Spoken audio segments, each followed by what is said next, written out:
So you're a nun? That's accurate, yes. Yeah. Yeah. And how many people know that you're a Catholic nun? Well, that's a difficult question because I can't read their minds. Right. But do you ever wish, I know the answer is probably no, but I just want to explore this for a moment. Do you ever wish you could confess to a woman? Absolutely not. Yeah. No, I don't wish that at all. Yeah.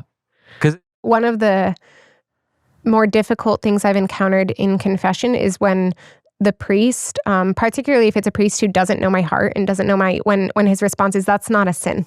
Okay. And I'm like, well, the Lord and I have talked about it, and I know I wronged him, and I know that this was a sin. So, it's the Archbishop Fulton Sheen quote that I actually very much dislike. I know what you're going to say. I know you know. That hearing a nun's confession is like being stoned to death with popcorn. And I really dislike it. It really does give a misconception of the kinds of things that we try to share as nuns, of the struggles that we have.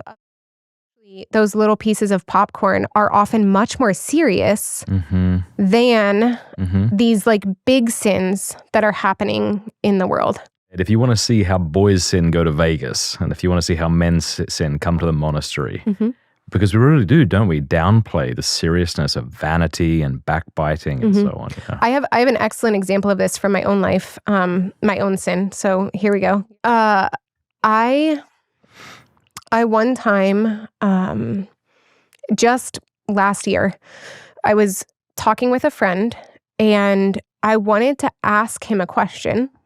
And as I was about to ask the question, I felt very clearly a hesitance that I knew was the Holy Spirit.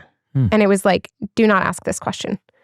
But I thought, there's no reason to not ask this question.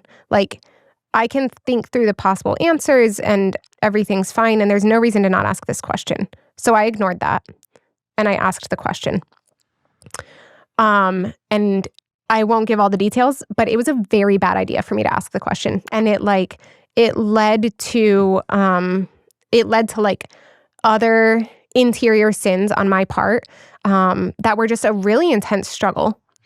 And I was very, very deeply convicted that this was like one of the greatest sins I had committed in a long time. I know that so many people listening, so many people in the world are going to think like, well, that's so silly, that's so little, like, okay, so you ignored this prompting or whatever. So it seems like not a big deal. But the more sensitized we become to the Holy Spirit, the greater responsibility we have to responding to that, Disobedience. Yeah, disobedience to God. This was a deliberate, I could hear the Lord and I chose to not listen. And that's very serious. It is. I mean,